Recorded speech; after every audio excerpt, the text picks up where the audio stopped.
therapist named Boyes created this or did the research around this and said that this is basically all of the reasons that adult children are choosing to go no contact. Toxic parental behavior, a difference in values, a lack of support from the parent, physical, emotional, or sexual abuse, failure to empathize, and changing times. So let's dive in and talk about the first thing. So what about this toxic behavior? What do you guys think about that? I think it's a really interesting one because like toxic behavior can also come from like it could be so subjective. So something that I find to be like a toxic trait in my life could be something of value to someone else. Like for example, bringing it back to like some of the groups that I've seen or like some of the subreddits that I've seen where people are just really judgmental, I guess is a good word for it. But some of the things I'm just like, that's your parent caring about you, like it's an overreaction in my opinion, but I also don't know their background or their history with it. So I think like when we say toxic behavior, I don't think that there's necessarily like a label that you could put on it and be like, it's not black and white, I mean, obviously there are examples where there's like extremes, but I think that sometimes that word or the usage of it can get overwhelming and like really take away or detract from what it actually is.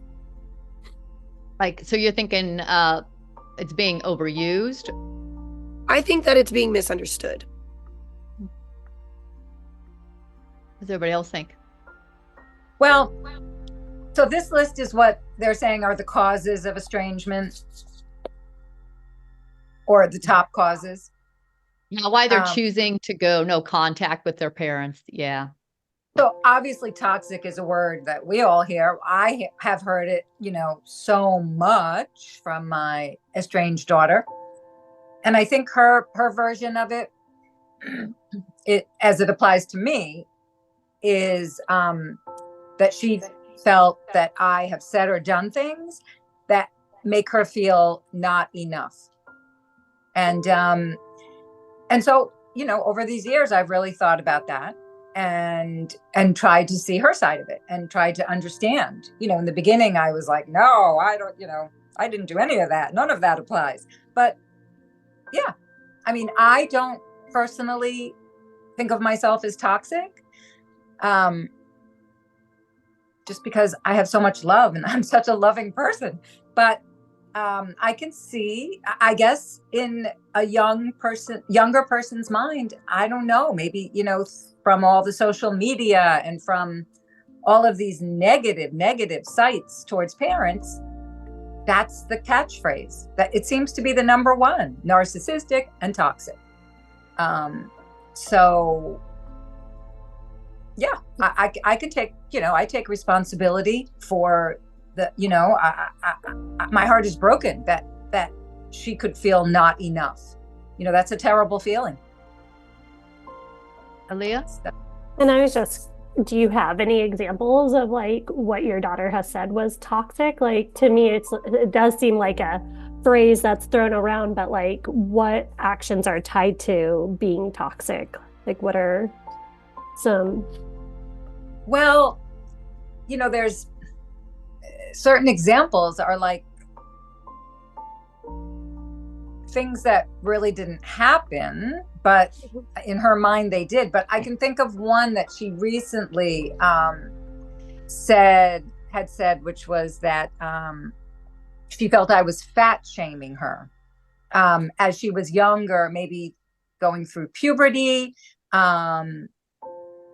because my oldest daughter and myself have small feet and we're tiny, and she's always been much taller, and I think she was upset that her feet kept growing, and so she would say that I wouldn't buy her a bigger size shoe because she felt that I was embarrassed or ashamed that her feet were growing too fast. And that didn't happen. but in her mind, and she always wanted to wear tight clothing, and I would always say, maybe you want it a little looser, and she felt that was fat shaming. So I mean, that's just one thing that comes to mind. But there were other things where she said I didn't buy her clothes and shoes, and she would walk around barefoot in the snow and without a jacket. And so Aaliyah, I remember in past conversations you talking about not wanting to be talk to your mom or be around your mom because of the times that she was so negative and you were trying to be positive. And, I did the same thing as a 20-something, 30-something, when I was breaking away from the negativity of my home and trying to be a more positive person. It was impossible to talk to my mom. It was just impossible. It's with now I see that it's just been a process of me developing more compassion, not expecting her to change, but me just understanding the reason why she is the way she is. We come from a very long line of angry German women and are conditioned to an effect. And part of me being a parent and me being a child was there was always yelling going on in our home. I mean, we didn't talk without yelling. And that's one thing that my daughter said was very toxic. And she's right. I mean, I didn't like it when it was coming out of my mouth either, but there it was.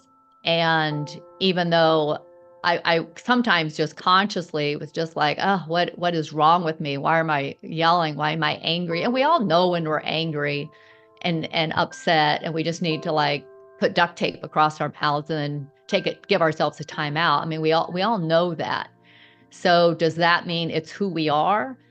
Well, it's just a level of consciousness that we chose in that moment. We let an outer circumstance get the best of us versus being able to be centered and grounded, which is impossible to do 100% of the time. So I don't want to discount anything on this list or how our kids could be feeling, because I know I went through it too. But right. We really want to just share from all points of view is how we could be seeing this, because we're hearing it so much. And Cheryl, I mean, when you hear narcissistic, and I mean, don't you just cringe? Yeah. And and the course in our Wednesday group, narcissism is just a level of consciousness. Do we all hit that? We do. And if we can see it in somebody else, then that just means that it's in us. I want to reply to the screaming part, because that applied in my situation as well. And it was, my screaming, going crazy phase was when I decided to get divorced and get out of the abusive marriage. And I was a single mother, just, oh my God, just at my wit's end. And I screamed, and I would come home from work and, take it out on the girls. And both of my girls, even my oldest daughter, who we have good communication, have said, yeah, Mom, you screamed a lot. But they said, but she said, but not scary scream like Dad, who was abusive. She said, but you screamed, and we didn't like that. And so it was, directed at both of them. But you can see, different personalities handle things differently as well. And obviously my younger daughter, who's estranged, the divorce affected her more, the screaming affected, everything affected her more. But I absolutely, took responsibility for that, because I grew up in a screaming household as well, and I hated it. And I don't know about you, Aaliyah, but Jillian, you're somebody who pushes back. My oldest daughter pushed back. Okay. And we have a great relationship. We still talk to one another. Her sister has also, my estranged daughter is really estranged from very many people, friends included. She's just kind of really alienated herself. But I think the difference between my two kids was my oldest pushed back. 5 years old, she looks up with me with her blue eyes and her red ponytails and says, why do you get to make all the decisions? I mean, this kid always pushed back. and my youngest didn't. I think she was just more of, she was just a little sponge, and she just, went along with everything, even though she very much could just really been hurting, not knowing how to push back. Yeah, well, I definitely wasn't a pushback. Yeah, Leah knows that that absolutely fits me. But I want to touch on something that Cher said that made it it touched or I don't know, we all have our wounds and stuff, and it just kind of rubbed me the wrong way because, Cher, not to I hope this comes off the way that I want it to, but when you're speaking of what your daughter is saying to you is the toxic behavior, what I picked up on was it while you may acknowledge it and see it, it's still very dismissive, because it's not saying okay, I see where you could maybe have felt like this, or you acknowledged her insecurity, but in a way that almost felt like it wasn't being acknowledged. And I see how that could come across as to her, you not caring, or you just kind of being dismissive of the emotions that she's experiencing. And while you may not believe it's true in her mind, and it's valid. And sometimes we just need that acknowledgement of I'm so sorry that that it made you feel that way, but that was never my intention, and just kind of coming forward. And we are all about openness in this group, and we're all about really acknowledging our emotions and the emotions of others around us. And I feel that was a little bit of a backside on what our goal here is. No, but in the beginning, didn't you hear where I said I absolutely take responsibility, and I have apologized to both of them for all, for any of these things. In the past couple of years, I've just dug and through the course, and I can't even tell you how many times I've apologized and acknowledged. I absolutely take full responsibility. Also, I just wanted to touch on something that I thought maybe would of value to this discussion we're having. Okay. Yeah, no, absolutely. It's Dr. Ruth. I can't see myself to bring myself back into the picture, but I do want to kind of stay with this if we can, because thank you. This is really important, because this is kind of why we're all here. Is there's obviously a disconnect, and it's we're not hearing each other right here. So I personally, if I was working with you two in a session somewhere, I would be okay, stop. We're going to stay right here. What's happening? Who needs what? So I had to pop in. Sorry, it just happens. I'm glad you did. Good. So, but I still feel I hear you, Cheryl. I hear what you're saying, and I hear you apologized, and I believe you were genuine. But Jillian, I feel there's something you're not getting. Not that you're not understanding, but you need something in an apology. Do you need the actual words? I validate you. How is your validation? How does that look for you? It is the words, but it's also the actions behind it as well. So sure, I can accept an apology, but I think it's also action based of and taking accountability, where if it feels I can forgive, but I need it to be genuine. And with what I'm hearing from it is there's varying ways to apologize to someone. There's the way of just acknowledging it and then continuing on with the same process. And then there's changing behaviors and changing habits. And I think for me, what really touched on one of my sore spots is the fact that my mom would never acknowledge when I was upset. It would just be I'm sorry you feel that way, but that's not how it happened. And completely invalidating what would happen. So for me, hearing that, yes, I would get the apologies, or I would be able to forgive.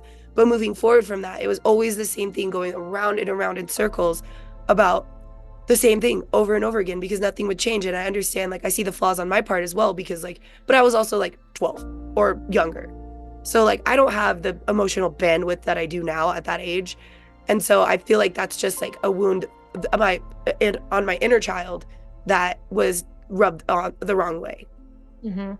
Let me jump in here really quick. And Dr. Ruth, I'm glad you did this. So to pull in number 5, which is failure to empathize, because I felt like I did this to Jillian last time on our last call.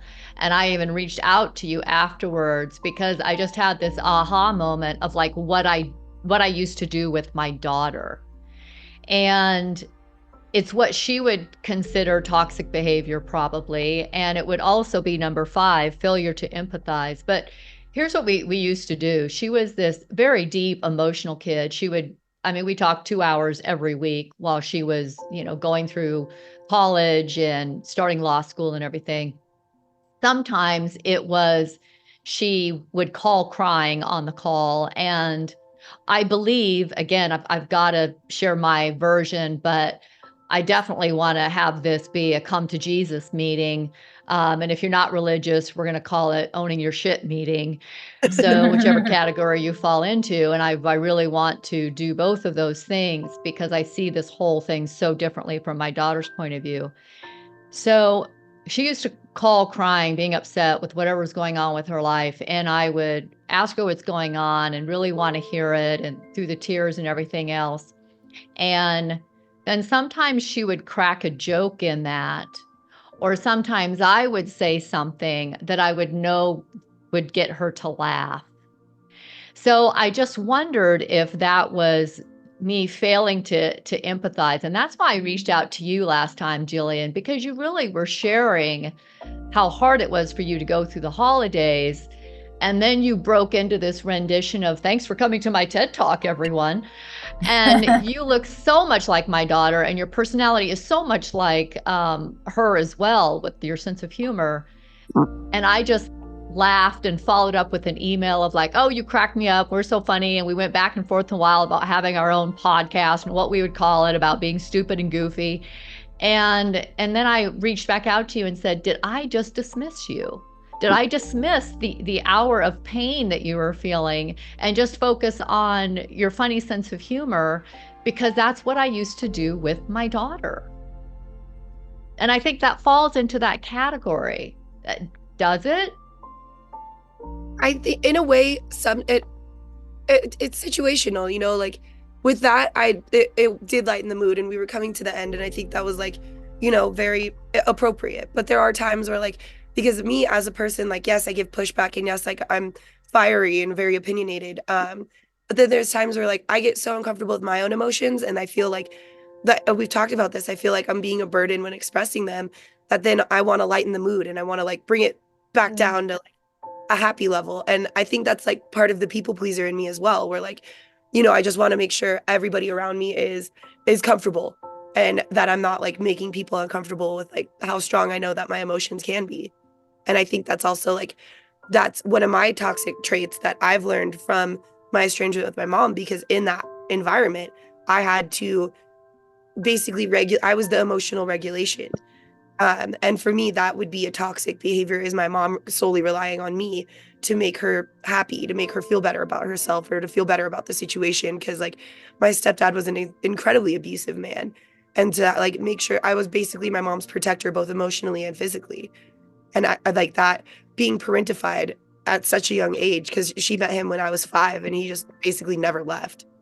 And being parentified so young, I was just like, I think that's where it comes in too, where like I had messaged Dr. Ruth in full transparency, where I was just like, I'm not feeling myself today. Like, I mean, as you guys know, like I've just been working like crazy, and everything just feels like it's coming down all at once. You can hear I'm getting sick again, which will be the 3rd time already in like 3 months, and I'm not happy about it.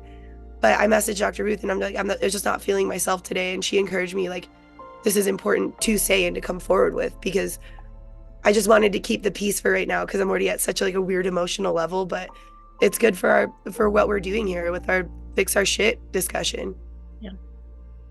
Yeah, we're all here for the same reason, Jillian, and we want to hear from you. And we're going to love you no matter what you say, or if your thoughts are different from our thoughts. And I think I can speak for our panel that, we all want healing. We all want answers. We're all searching for those. And I really appreciate you being willing to share that, and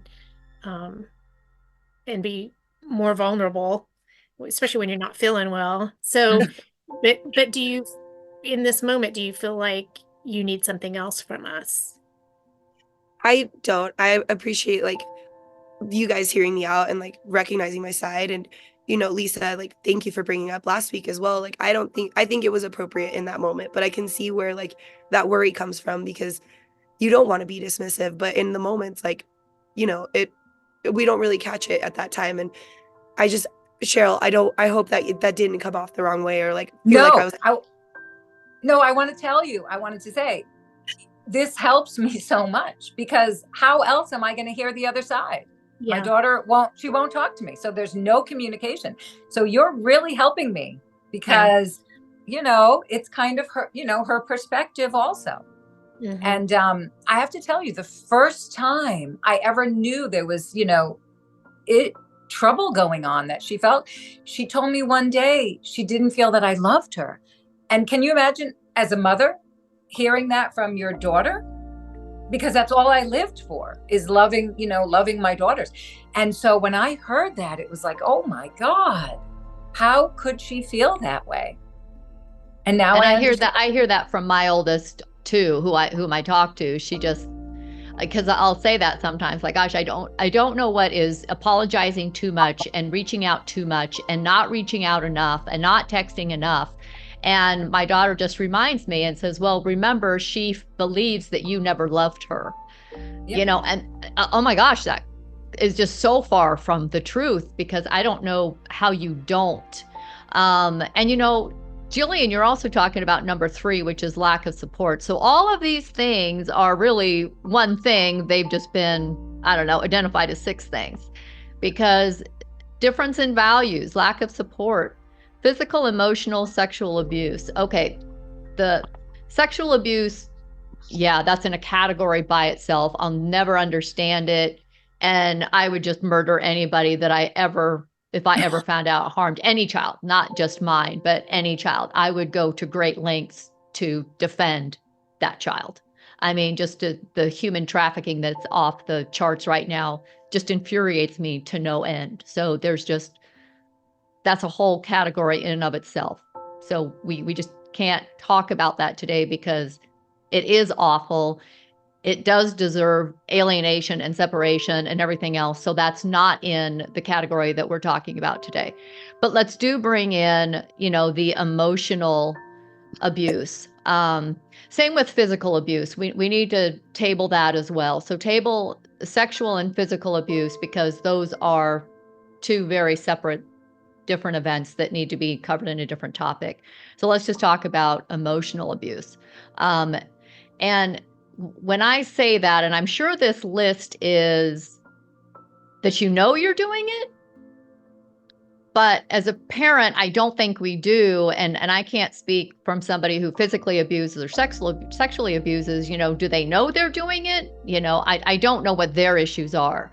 But an emotional abuse, and here's what I'd like everybody's opinion on, is my yelling. When I couldn't hold it together, when my life sucked, when I was in excruciating pain, because I lived with Lyme disease for many years, and it took me down, and it was a very difficult thing for me to deal with and overcome. I mean, I went from a wheelchair in my 20s to kind of in and out serious health issues. So there were times that I just did not feel well at all. And didn't have the bandwidth to be a good single parent. I mean, I know I didn't. And so now the yelling comes in. So now, can my daughter call that abuse? Yeah, I think she can, because it's scary when somebody's yelling. When me and my husband fight, and if he raises his voice, it's scary. It's just scary when you witness 2 people on the street yelling at one another. It's a scary thing. So would that feel abusive to her? Probably. Now, did I intentionally ever want to hurt either one of them? No, but did I unintentionally? Probably. Yeah, the other big one that comes up for me with my mother was guilt trips. I always, there was never, it never felt like I could do enough. Everything was wrong. And I always felt like she was giving me a guilt trip if I didn't make a decision that was like something she wanted me to do.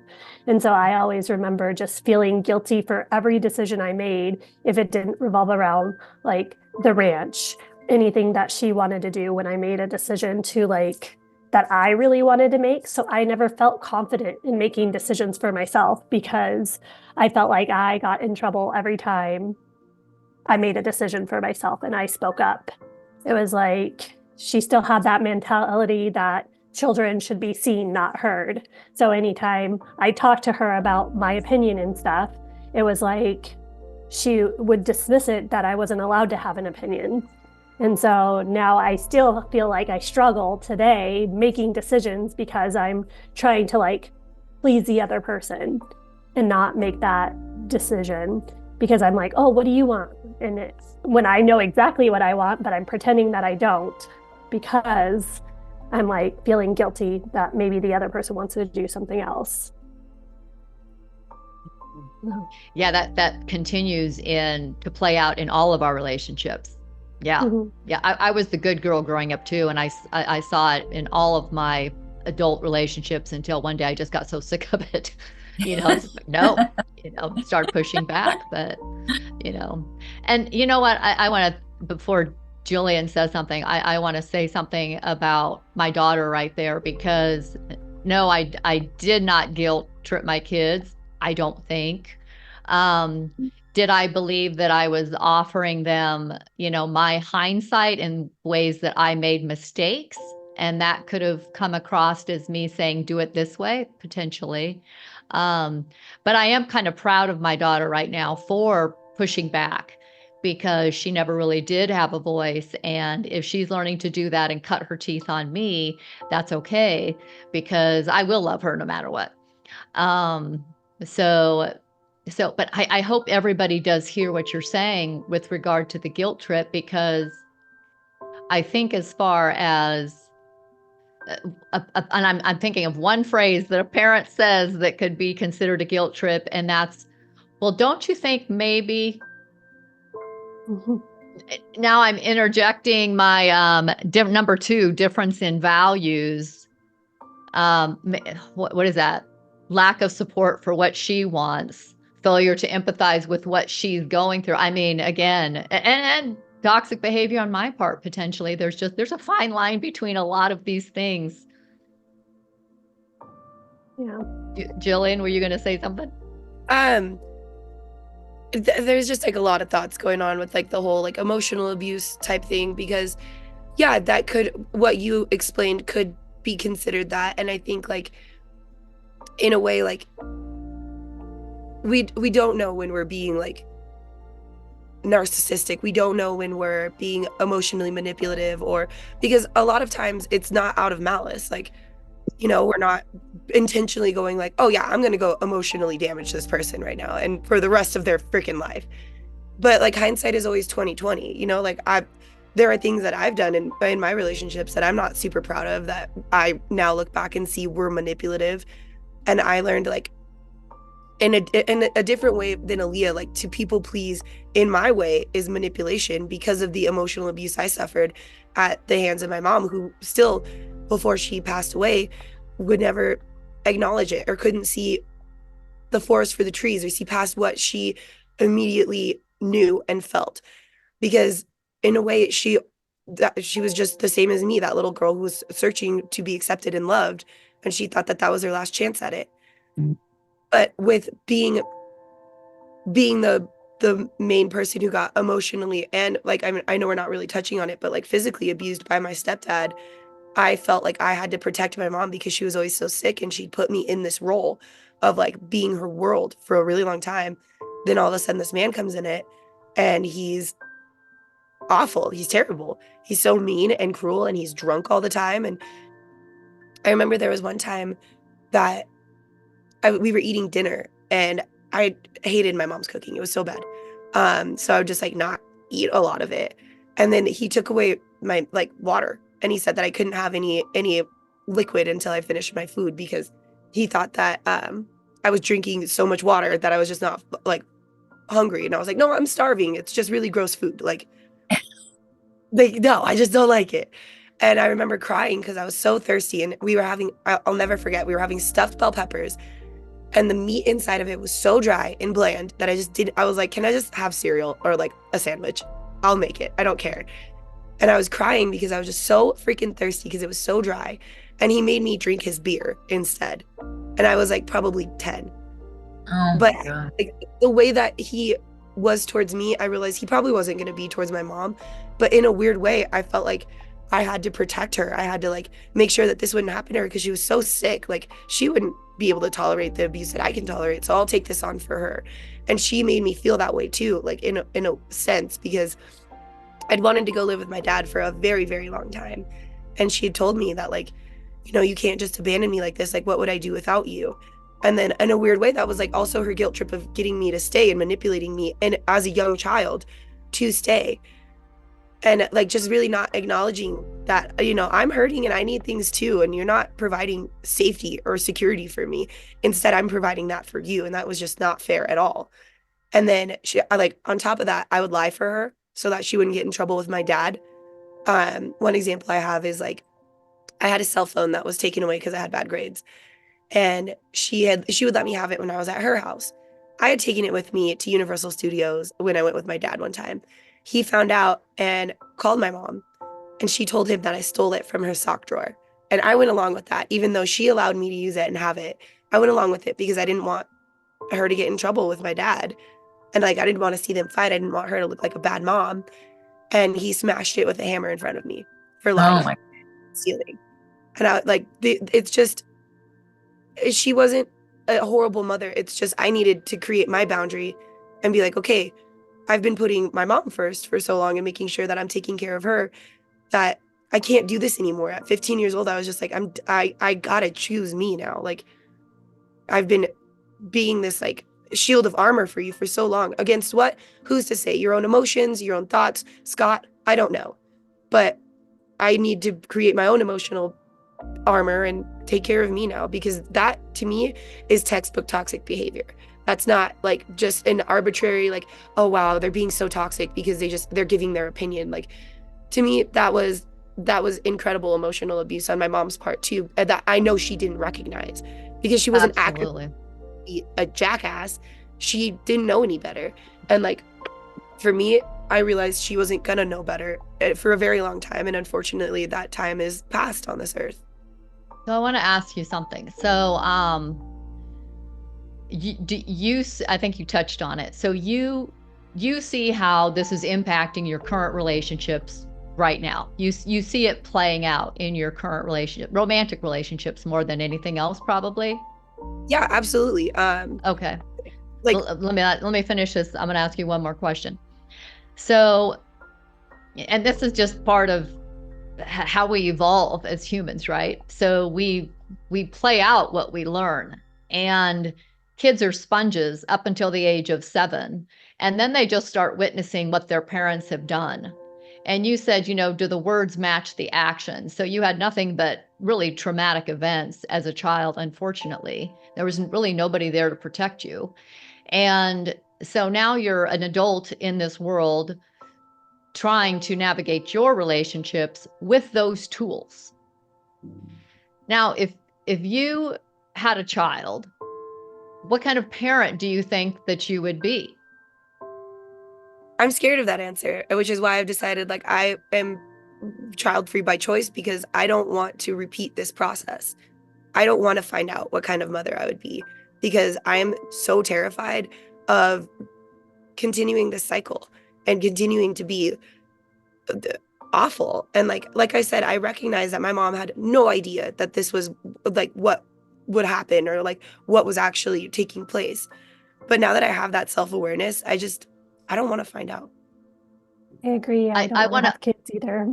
Wow. Oh, wait, I want to hear more from you, Aaliyah, but I had that same thought, and I was with my husband for 4 years, and then I got pregnant, and it wasn't planned. But so yeah, I never saw myself having kids either. It just happened, and then my husband said, "Well, I want kids before I'm 30, so let's roll with this." So that was like our talk about having a family and the planning that goes behind it, which was none. Yeah. But I was also just very terrified because I didn't think I was going to be a good parent because of the way that I was raised. I remember there were even times I sat my kids down when they were like 5 and 2 because I was never told I love you.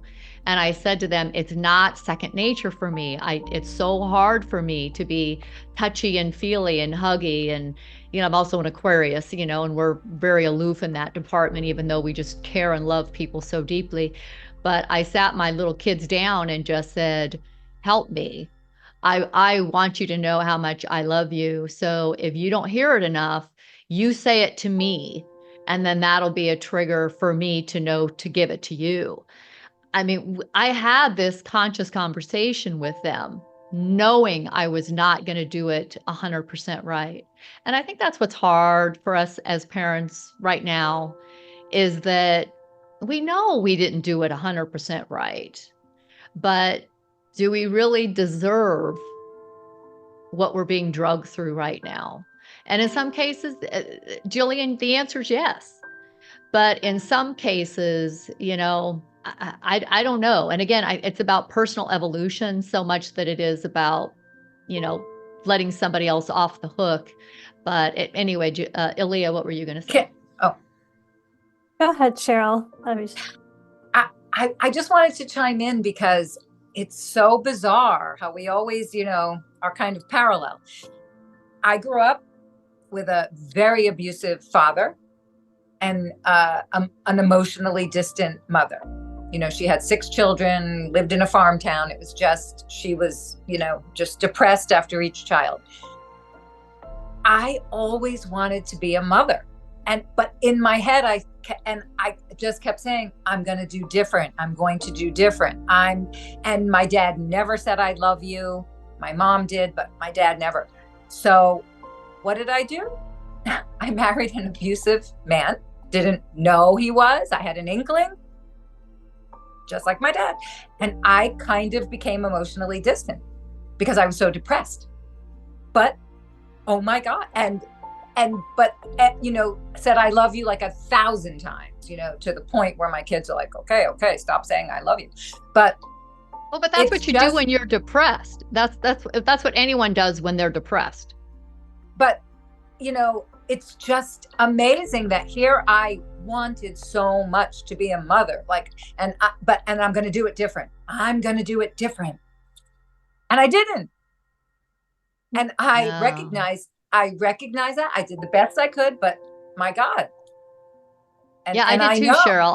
I failed in so many areas. And that's what is so hard about this, is that I will never say I did the best that I could, because there's part of me that knows I really could have done it a little bit better. You get fired from a job and well, I did everything that I could and they didn't appreciate me and they still fired me. But deep down, there was maybe that one time that you showed up and you were sick and you didn't feel good. So you kind of just, hid behind your desk or something. I mean, could you have given it, a little bit more than you did? Yeah, you could have. And I think that's what's so hard, is we do harbor so much guilt, because back there, in the dark corners of our minds, we do know that we could have done things a little bit better. And I know a lot of I'm going to get pushback on this from parents, that they all did the best that they could. But you know what I say? I did the best I could with the tools I had at that time. Guess what? Now I have such different tools. Oh my God. Who knew back then that, you could leave an abusive husband, that there were groups, that there were, agencies that could help. I didn't know. Now I do. Who knew that, there were ways to help an emotionally distant mom, learn how. We didn't have that. We did not have what they have today. Right. With the tools we had. So. Yeah. Yeah. Okay, I've got to add something onto that. And this was based on a lot of things that Leah has shared over the course of our conversations. And that is, her and her mom were doing great when her mom was doing her own personal growth. Leah and her mom were really connecting when her mom was doing that. Okay, and Jillian is saying, my mom never in this lifetime was going to do any sort of personal growth. She was living with her own demons at that point. So this is like total come to Jesus time right now. When I was 30 years old is when I started my personal growth and dove into it. And that's also when I got divorced. So my kids were very young. They were like 3 and 6. That's a very young age to be involved in learning about consciousness. I mean, I just immersed myself in so many different things and taught in schools, did public speaking in schools. I mean, worked with so many different audiences with regard to just living at a higher state of consciousness. But here's what I know now. So my kids were raised in a more conscious environment. But did I do it 100% right? No, because I'm not integrated. I'm not integrated at those higher levels of consciousness. I know what they are. I could teach them all day long. But is my personality integrated with unconditional love? No, it's not. Okay, Cheryl had an angry day yesterday. Okay, so, but that was just a moment in time. And we slip off that and our halos fall off our heads. We can't walk that path 100% of the time, unless you're Jesus or somebody like that. But I certainly do not still at this age. And I have a spiritual practice and a spiritual commitment that I have been doing since I was 30 years old. So I raised my kids in the environment. I chose spiritual schools. They went to a Montessori school. And when I dropped them off at that Montessori school, I knew I'd be dropping them off. And those teachers would be lovingly being able to pick up in areas that I knew I couldn't. And that's why I handpicked environments where I know that my kids could be loved and nurtured. And they did. They had a lot of other people besides me in their lives, because I knew I wasn't going to do it 100% right, even though I was conscious most of the time going through it. I have a question. Go ahead, Leah. Going back to like what Cheryl said, do you do the best with the tools you have and stuff? That's where I'm just like, with my mom, I just felt like she's one of the toxic behaviors that came to my mind was the like lying. Like everywhere we would go, like if we were late for something, it was somebody else's fault. She never took any kind of ownership in the decisions she made. Just like being late to my graduation, she's like, oh, I got caught up at the ranch. Being late to like when she could have said no. Like, why did she never say no? Why was she always late? Why was she like, it just like, it's still something that I'm obviously processing, just because of lately, I feel like she's doing it again. And it's more and more lying. I just feel like she's trying to manipulate me, my brother, and my sister by telling us all different stories. And I don't know if she's really not remembering, or because I've seen her like my whole childhood, I saw her lie about everything. And so how can I just like trust her?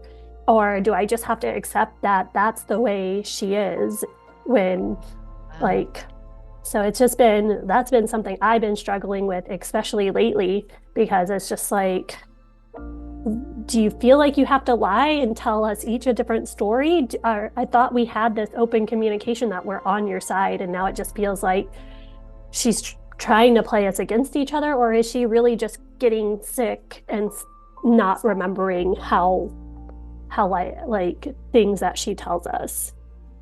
And so that's where like it's just been emotional, because I'm like, did she do the best she did, or did she just try to like not really do her best? I don't know. Or did she not have to do her best because your kid, you know, you had to live in the house, and where were you going to go? I think you're speaking for like all of YouTube who's your age. So thank you for saying that. Cheryl, do you have a comment on that? I mean, I'll own some of that, you know, because I really want this to be about that.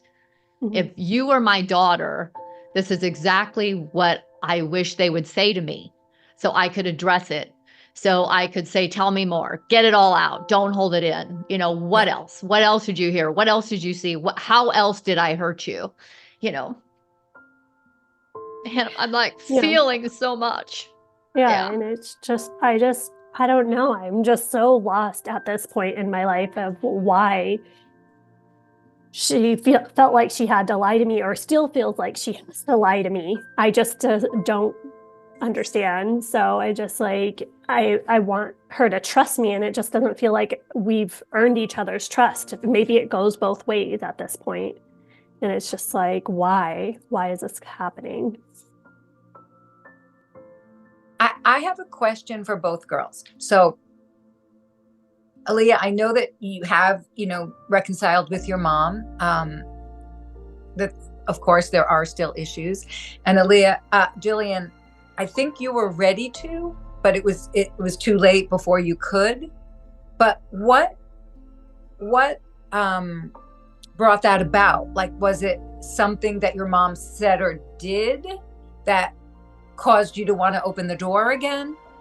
Was it an aha moment that she had? I mean, I'm just wondering, because I've tried everything and nothing has worked.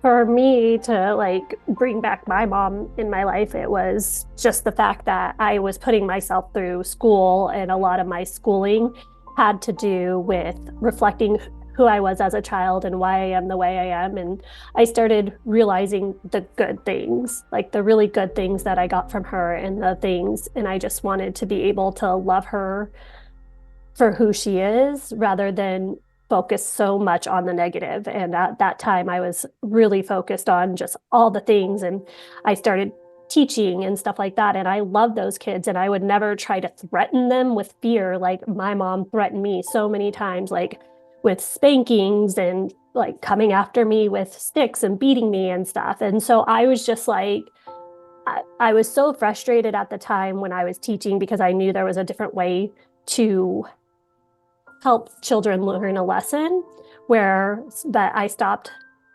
focusing on those things, that like all the things she did wrong.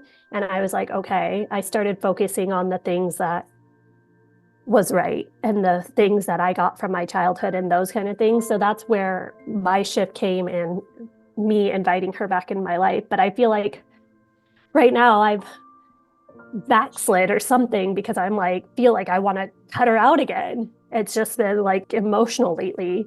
And I just feel like there's been some topics that have come up from our childhood and stuff, and I just feel like I don't even want to talk to her anymore again. And so it's like, it's almost easier for her not to be in my life than to be in my life. And it's been really, really hard lately. I'm not gonna lie. I just like rather not pick up her phone call when she calls, because it's either a guilt trip, like, why aren't you living in San Diego anymore? I love you so much. Are you ever moving back to California? And those kind of things. Like, you never come visit me. I was just there for 6.5 weeks, and every time I called you, you didn't want to hang out.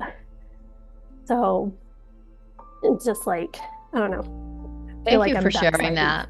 I think it's just so important for us to hear. And I'm actually seeing this playing out in our Wednesday community. What's happening is we have a lot of adult kids actually coming back, but they're really only putting one toe in the water. And the parents, who are knee deep in their own healing journey, they have the conscious awareness to know that they also aren't capable of going 100% back in. I don't think estrangement reunions are going to, I'm sure there's some, are going to look like this return of the prodigal son and daughter, and there's just this warm, loving celebration and everything is hunky-dory and everybody lives happily ever after. I don't believe that at all, because everybody has changed so much. But we are seeing that. We're seeing that both sides are just like, maybe there's like a funeral in the family or something that brings everybody together. Or I thought you should know this person died. Now there's a little bit of communication going on. And that's all everybody can handle. So that's working. And I think we have to look at that as a success rate in estrangement. If that door is just open, not wide open, but everybody's just starting to trust again. And it's why it's so important to do their own healing work, because Your child is not responsible for making you feel better. And if they come back and they feel that from you, they are gone again. If they feel like you're their job, they will be gone again. Give me the liberty for just a minute. I know not everybody falls into this category, so you don't have to berate me on YouTube, but give me the liberty for just a moment to talk about changing times, number 6. We all grew up in a different era. We were raised by different parents. Every single generation was raised by a different parent. There was a time of spoil the child if you spared the rod. That meant just beat the crap out of your children or they're going to be spoiled brats. It's so important that you guys are saying how you feel. And Aaliyah, it's so important to hear how you're feeling right now, because I know that you're speaking for so many people who are like, I miss my mom, I miss my dad, I want them back, but I can't. I'm trying to figure out life right now. That's so hard, by the way, for everybody. We have so much that we're trying to deal with right now. And now I have to take care of a toxic parent too? No, I cannot. That's why it's just so important for everybody to just really do their own work, whatever that looks like for you. Yeah, I need some work done. All of us, like 100% of the time, just you can't stay in the meditation chair 99% of the time. And the aim is to bring that person who sits in your meditation chair to your problems in your life. We're at the end, but this has been just a wonderful conversation, raw and real, and thank you. We need to hear this, you guys. I mean, we need to hear this. We need to really know how you feel. But I want to leave us with something, because it does feel so defeating. But thank you. I wish my daughter would come back and yell at me and tell me how she feels in any way she wanted to. I'm excited for that day, because I don't want her to hold it in. And I know Cheryl feels the same way, and I think any parent feels the same way, as long as you haven't slammed the door shut, moms and dads. So I want to share a chart with you. This is not my chart. This was created by a man named Steve Hardison. He is living. And there's a book written about him by his wife. And it's a very thick book, mostly about people's encounters with him and how he lives his life. So this is the chart that he's created. We do something very similar in our community, in which we go through all of these different levels of consciousness, and we find the wound that's hidden in all of these areas. Level 1, as I've shared with many of you before, is a couple interesting things to point out. Okay, so here's the ego self down here, and here is, if my AI pen works, there it goes. And here's the higher self right here, right? We're all being told right now to just be your higher self and speak your truth and everything else. Well, if you claim to be at this higher self individual, you're over here, you're expressing characteristics like this: inner wisdom, inner light, oneness. Everything is about oneness. Lower ego self is a lot of what we've been talking about today. Those narcissistic qualities, the toxic behavior, victim abuser consciousness. Poor me, everything happens to me, I'm a victim, or I'm going to, shovel this out to somebody else. When I was very young, I read a book by Zig Ziglar, and he had a term called kicking the cat. And what that meant was that the father came home from work, had a bad day, yelled at his wife, the wife yelled at the kids, the son went and kicked the cat. It's just something that consistently gets repeated, and it just starts at the beginning. And we do need to break the cycle, but it has to start with our own inner consciousness. Shame, all of this rests on the lowest level of consciousness, which is shame. Okay, we all have shame, and we all have a lot of hidden shame that we're all working through in our community that we didn't even know we had. All of this on the lower levels is so unconscious to us. So this is why we act this way, because we're caught in this unconscious victim behavior, and we let it spew out of it. And it's all about our egoic self. We're not in our higher self right now. We're not in our rational self right now. We're in our egoic self. Guilt is just one step up. And so here's your guilt trip right here. And to combat guilt, here's what we do. We blame. So if you're blaming somebody else, you've got guilt that you're dealing with. Guilt of not being a good enough parent, guilt of not being a good enough kid. Is it at the hands of somebody else? Yes, probably. Probably it was handed down by your parents, who was handed down by their parents. Okay? Acceptance and forgiveness lands right here, okay, at the vibrational frequency of 350. And courage is the very beginning of self-empowerment. It takes courage to do something different. It does. It takes courage to be in a family. It takes courage to be in a relationship, because when you live in the world of others like all of us do, it's seldom that anyone will ever do what you want them to do. But that's called control. And that's why we're all so upset and breaking away from our freedom, because we don't want somebody else trying to control us. But I want to point out this level right here of acceptance, which, by the way, when you've fully accepted something, you've forgiven it. Forgiveness is the emotion that you experience. Somebody wrote this comment on YouTube. I don't know how old this person is.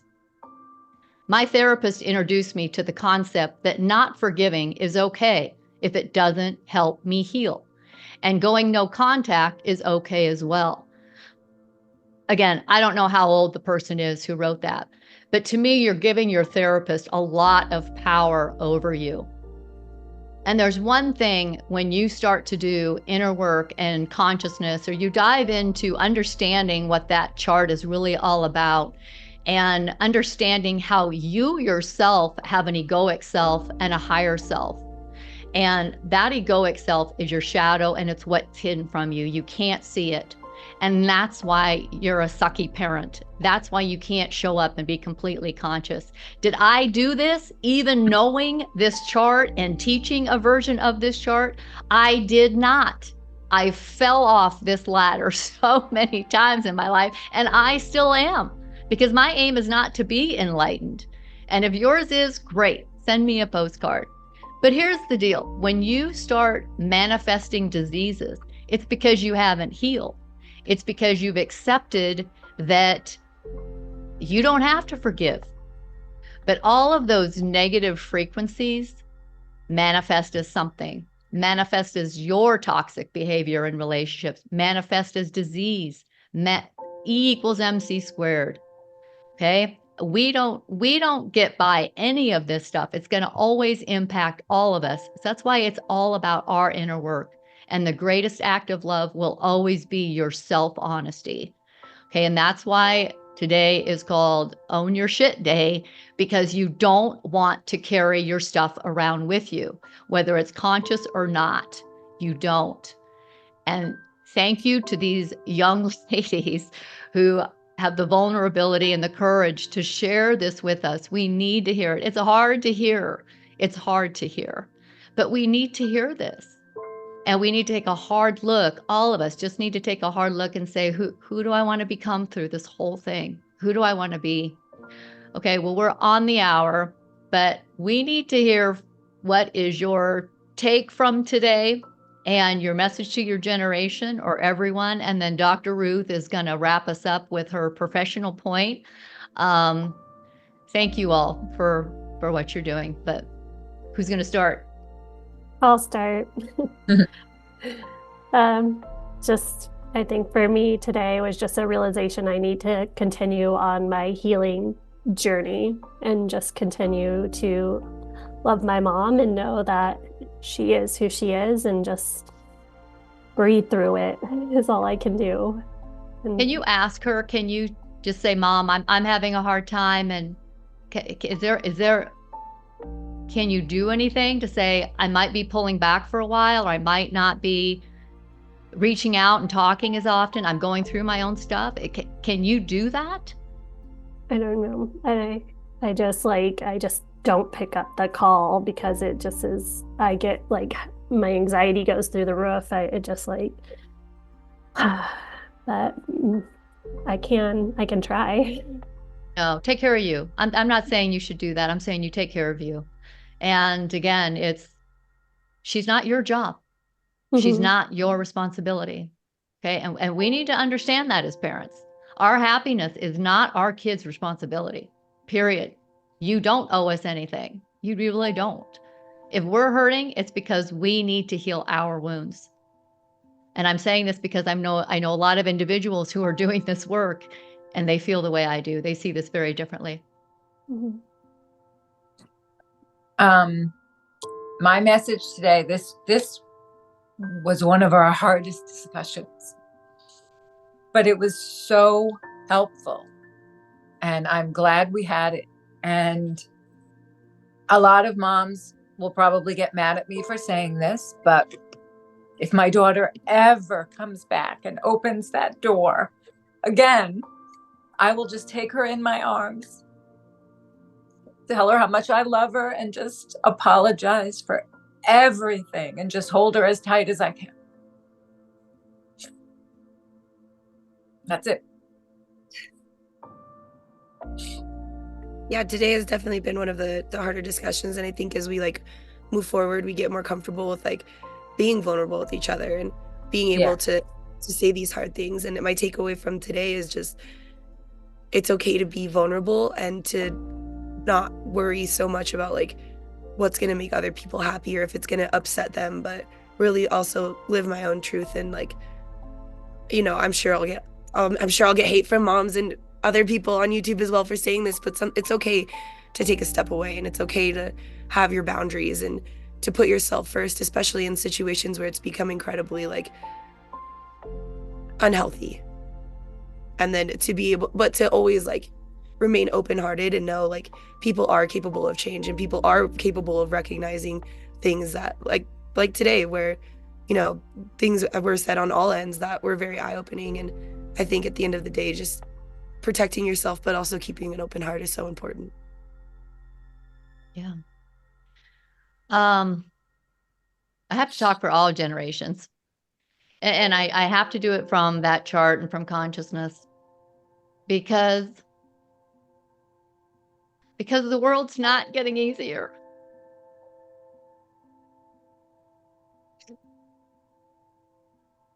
No. And we've got to own that, the hate that's in our hearts. We've got to start owning that and asking ourselves what that looks like. I don't know that it looks like walling ourselves off. Not if we want to be our authentic selves. Remember, being an authentic self is about love and inner love and understanding oneness, not this separation, not this no contact. But everybody is hurting so much. Every generation is hurting. And I think we just need to understand that. You know, when you're slamming the door shut, whether you're a parent or an estranged child, it's just a sign that you're hurting, and we get that. But I too feel like Cheryl does.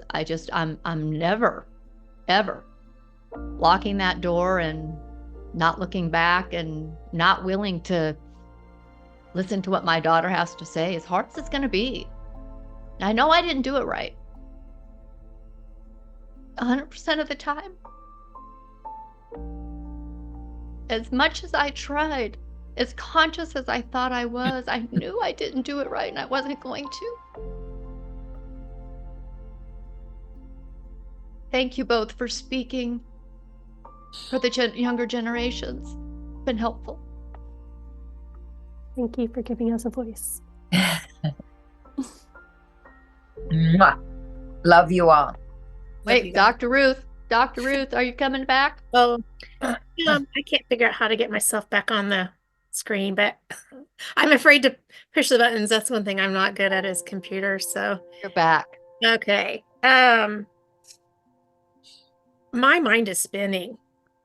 I'm trying to grab onto one thought to share or close with, but I think the thing that just keeps bubbling up is that I would encourage everybody to find those people like we have found each other, where you can share and be vulnerable and grow and heal. You have to have that. And it might just be one person, it might be a group like this, but if you don't have it, try to create it, because you can't do it by yourself. Just find your people. Yeah. All right. Well, beautiful people, thank you so much for doing this, and let's see what YouTube has to say to us. I say that with a little bit of snark, because you just never know what to prepare myself for. But it's worth it. It's absolutely worth it. You know, I read those comments and there's a lot of pain there. I don't take it personally because there's just so much pain. And so if all somebody can do is come to YouTube and share their pain, then they got to do it. They got to write it out, because you don't want to hold this stuff in. You don't want to hold it in. You got to process it with somebody, a therapist, a good therapist, you know, a therapist that really makes you feel like you're healing and growing, not getting more angry, not being more isolated. Don't give anybody that much power over you. Always question authority, even if it's your parents. My daughter's pushing back against authority, what she was raised to do. Thank you all so much. So much. Thank you all for attending, and we'll see you next time. Love you guys. Thanks everyone for sharing.